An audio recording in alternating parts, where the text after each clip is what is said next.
Oliver, thank you very much for your time. So, why did you decide to do a movie about nuclear energy? Well, because I'm an older man and I have children, I care about the future, their future, and the world's future. And it seems to me that all the events of the last 20 some years have pointed in the direction of climate change, which is extreme change. And it doesn't look comfortable to me. Based on my travels around the world, I've seen the heat waves and the storms, and I'm concerned about the oceans. And it seems that we have to respond, and we're not doing that. I look with hope towards renewables, but the statistics, the end statistics after 20 years, don't favor that as a solution. And the more I've studied nuclear, and I bought a book to make the TV series called A Bright Future, and it's about what nuclear energy can do.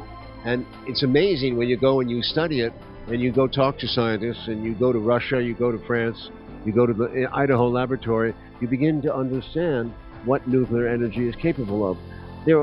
People are always talking about its drawbacks, but they don't realize the miraculous nature, in the basic nature of nuclear energy, is that it's a million times more powerful than any other energy.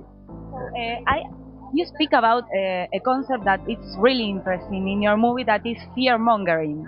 So you speak about Hollywood movies, environmentalist movements that were sometimes financed by petrol or oil companies, and that's really a strong argument to think about why we fear so much to nuclear energy. I want you to. It's clear the man who talks about it in the film is saying he doesn't see it as conspiracy, he sees it as business.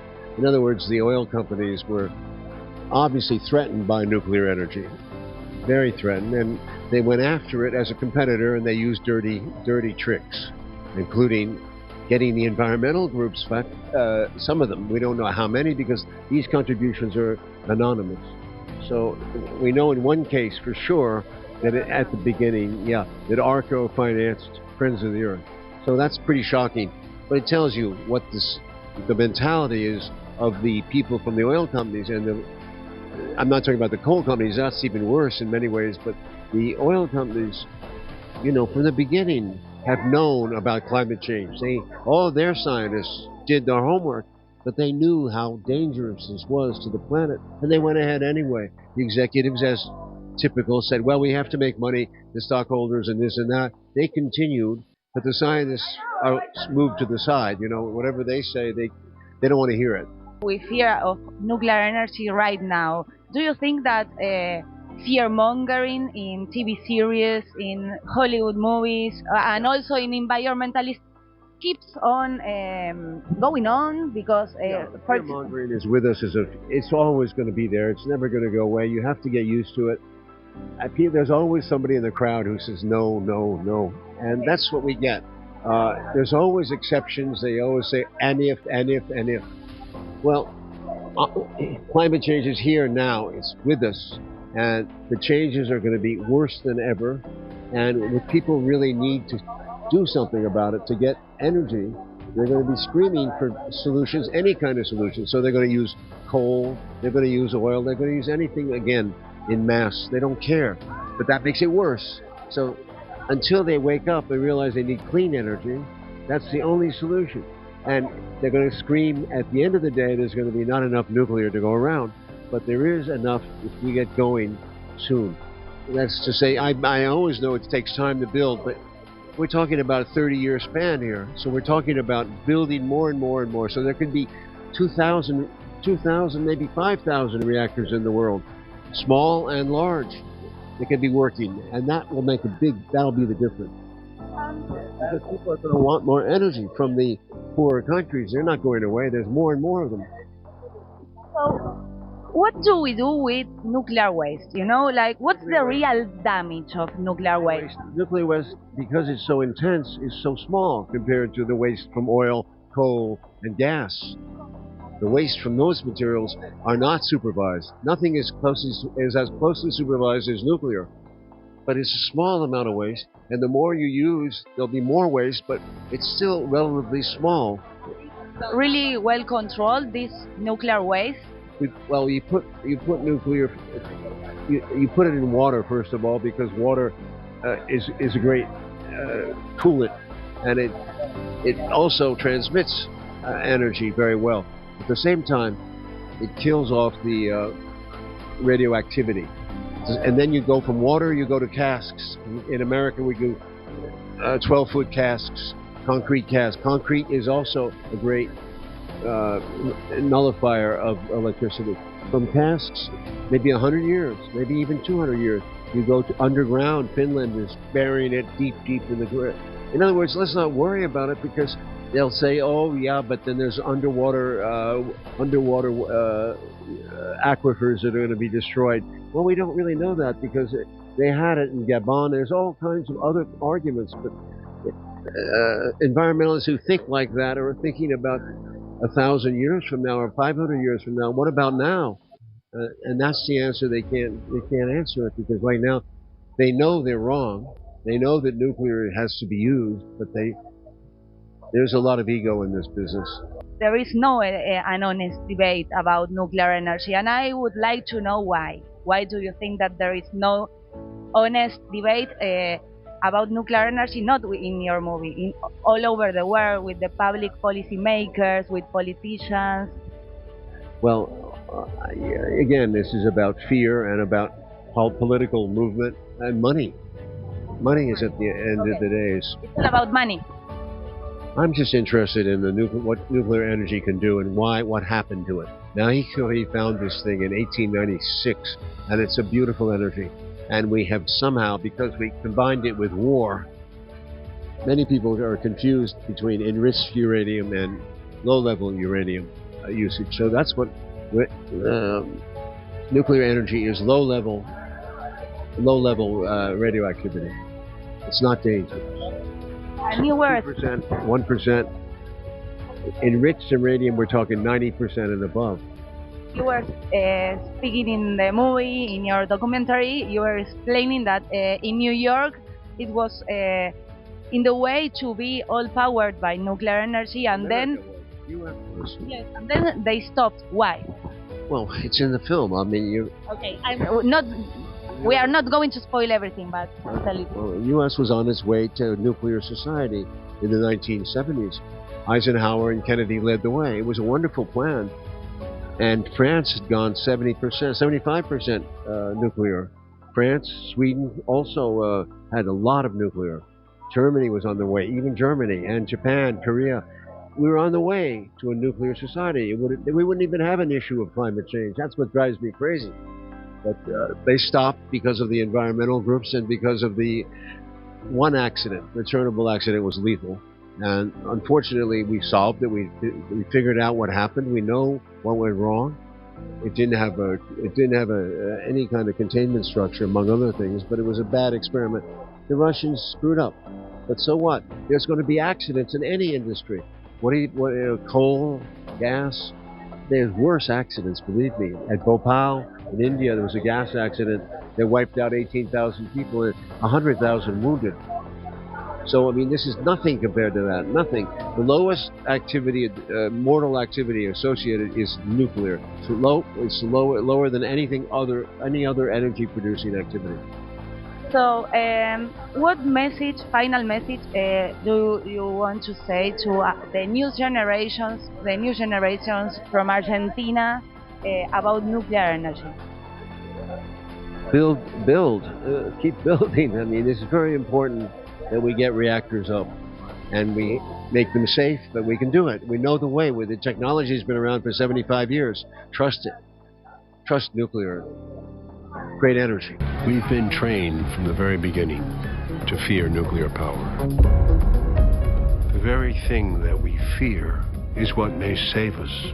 What's scary is not the same as what's dangerous. Coal is dangerous. More people die from coal in a couple of weeks than have ever died from nuclear, which is all from the one accident in Chernobyl. First question is, what about the waste? Nuclear waste is nothing compared to climate change.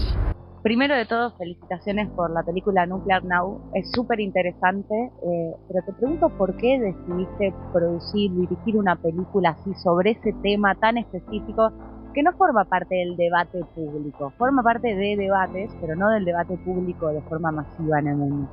Bueno, primero, muchas gracias a vos por tenernos acá en este lugar y para un medio importante como América. Yo la produje, Oliver Stone la dirigió. Entonces, yo, cuando Oliver vino con esta visión, me explicó lo que quería hacer, dije, bueno, vamos para adelante. Y me encantó lo importante de el mensaje que quería decir, que en este momento donde el cambio climático, aunque algunos lo niegan, es tan visible en Argentina, en Bangladesh, en Libia, en todos los lugares, lo estamos sintiendo en todos lados. ¿Cómo solucionamos esto sin que sea nada más que una cosa hipona de cuestiones alternativas y no, ¿cómo te podría explicar? No factibles? Entonces me parece que una tecnología como la energía nuclear, que está ahí de hace tanto tiempo, que la gente tiene una mala reputación porque la gente confunde energía nuclear con bombas nucleares, y no tiene nada que ver. Es la manera más rápida de que la gente tenga aire acondicionado en semana y tratar de decarbonizar la red de fossil fuels, de energías fósiles. Hay algo interesante que ustedes hacen en la película y me pregunto cómo lograste producirlo para generar esto, que es, bueno, toda esta construcción del miedo que Oliver la atribuye, le pone un nombre, fearmongering, y mucho a las películas de Hollywood, también a los movimientos ambientalistas.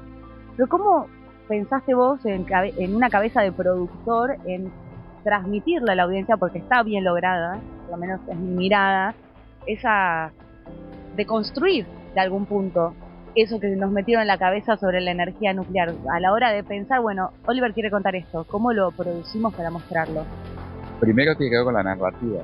Entonces Oliver sabe muy bien lo que quería decir y nos basamos en un libro que se llama un Bright Future, o un futuro brillante, en el cual describe todo bastante 1, 2, 3, 4, bastante metódicamente. Y en diferentes cosas venimos trabajando en cuestiones ambientales, ya sea en forestación, y esto nos pareció el resumen más inteligente, y a partir de esa narrativa que Oliver hace, como un gran escritor y un gran contador de historias, ahí se ve cómo se puede graficar eso como una historia, en una pantalla, cómo se puede graficar con imágenes, y es lo que hacemos. La están proyectando en una zona que ya les vamos a mostrar, divina, de la COP, la Cumbre Climática Mundial, acá en Dubái. ¿Por qué han elegido, la han presentado en otros lugares, pero por qué han elegido este espacio? ¿Por qué les parece importante que se proyecte en el marco de la COP número 28?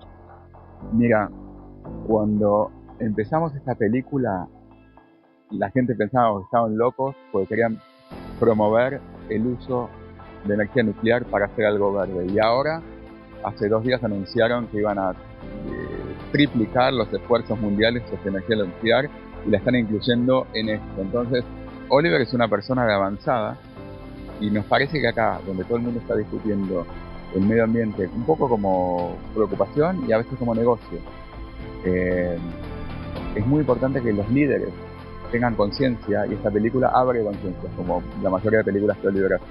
¿Qué repercusiones han tenido en este sentido, en esa discusión en la que ustedes se quieren meter y se han metido con relación a la energía nuclear? No sé, los movimientos ambientalistas, quizás algún referente ya de un policy maker.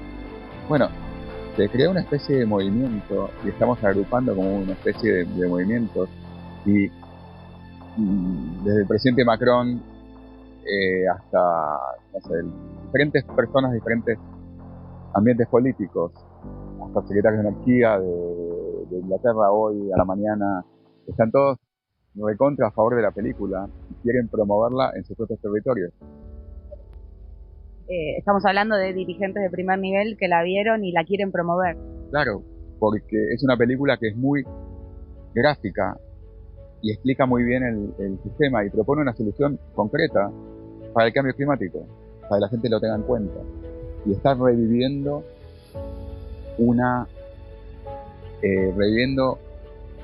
quitando los miedos y reviviendo un movimiento, no un movimiento, una industria que realmente puede llegar a salvar a nosotros de una catástrofe que está pasando. Ya le vamos a preguntar más a Oliver sobre esto, pero te pregunto a vos, o sea, ¿qué le dirías a nuestro público si todavía no vio Nuclear Now? ¿Por qué la tienen que ver? Que la miren un par de veces, no que la miren una vez. La película es fácil de agarrar en todas no las plataformas de streaming, pero sí las plataformas tipo Apple y de muchos lugares está gratis también.